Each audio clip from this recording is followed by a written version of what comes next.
Ano natin, bossing? Itong shoulder mo. Ano nangyari? Nagbubuhat ako nun, matagal na to eh. Hmm. Na ganun. Nahiklat, parang ma-hyperextend. Anong binuhat po? Sobrang bigat? Di naman. Hindi naman nakaalam sa ano yung ganito ko. Okay. Parang nakaalam dun sa higa ko. Ah, okay. Nakahiga ka, tapos parang may gano. Oo. Simula nun, hindi na naalis. Hindi, Oo, hindi ano? naman siya sumasakit dati. Lately lang siya sumasakit. Tapos nung minsan naglalakad ako, parang namamanid yung ganito. May short ka?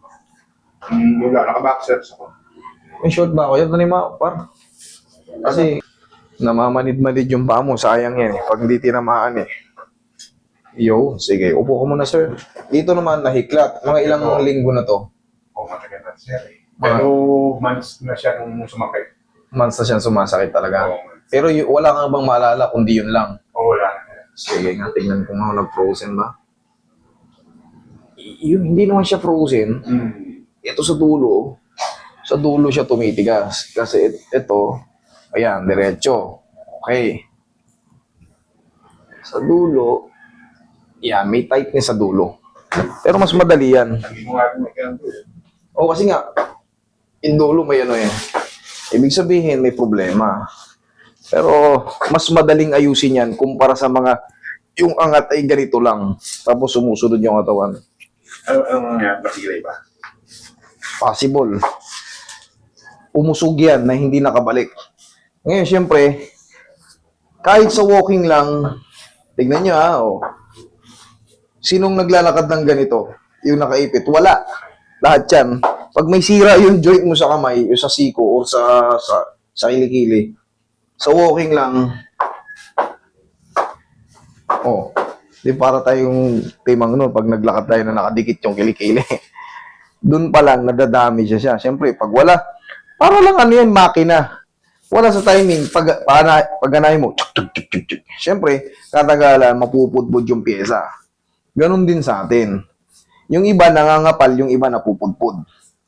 Yung sakit kapag nakahiga ako eh. Sakit pag nakaba. Mamaya, i-testing natin pag nakahiga ka na. Iuusog lang natin yung position yung head humerus na yan. Siyempre, nahiklat ka ng pag ganun eh. Maaring umabanti tong head humerus mo. Di, iuusog natin pabalik. Relax. One more. Ganito magiging diskarte niya. Ano? Hindi pa angat pag ganito. Okay? Relax lang ako kung lalabanan na. Kita mo? Sabi ko sa'yo eh. Tapos, higa kang patagilid. Higa kang patagilid. Dito sa side na. Pag ganito sa akin. Yan. Dito naman to sa namamanhid dyan. Pag may namamanhid dyan, sa lower back problem yan. Ito naman ang pambira sa lower back. Yung ganitong position. Makikita nyo to. Kahit sinong nag-bone setting, makikita nyo tong position na to. Yan yung mga safe position. Okay? Tapos sabihin nyo sa pasyente nyo, huwag lalabanan. Okay, huwag nyo labanan. Hayaan nyo lang. Yan. Kahit simpleng ganun lang, may mga tutunog dyan ha. Kabilang side. Pag nilabanan nyo kasi yan, maaring ma-rupture yung mga piyesa nyo dyan, mga ligaments dyan, mga tendons nyo dyan. Kaya kailangan, susundan nyo lang yung galaw ng therapist. Okay, relax lang muna. Okay, relax. Okay, sige, tapa.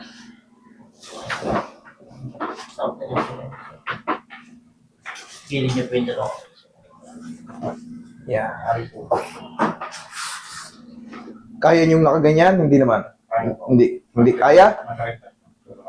Kaya. Okay. Pag hindi kaya, papalitan ko yung posisyon. Pero kung kaya, taste lang muna ng konti, ha? Para matreat natin. Sige, relax lang muna.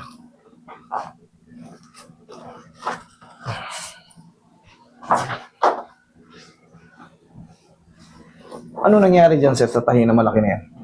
Plano na aksidente. Aksidente?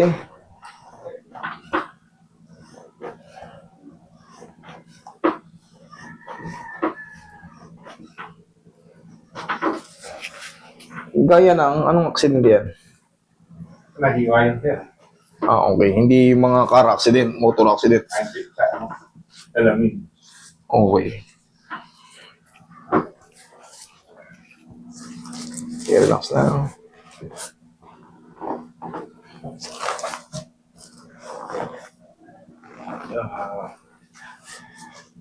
Diyan ka lang muna.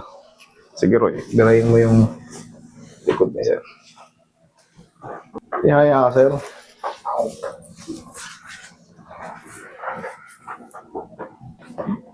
Yan.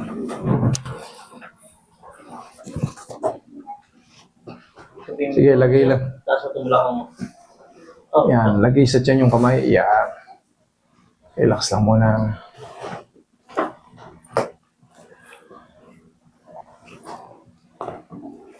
Inhale. Exhale. Diyan ka lang muna. In a few seconds. So, babalikan natin to. Di ba yan tapos? Kailangan lang matapos yung ano na yan eh.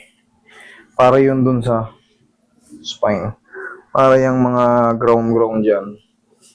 Mabago. Kami na iilip pa. Kaya ano kasi. Opo. Tinatraction yung para kumangat. Discompression po ang tawag doon. Yung mga, kung naririnig nyo yung mga sciatica. Yan po ang tawag dyan. Yung mga discompression. Pagka nagkaroon kayo ng mga back pain, kinukonsider na yan na sciatica. Okay, opo.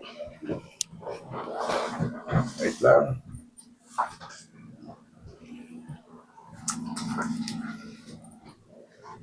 Yan.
Relax lang.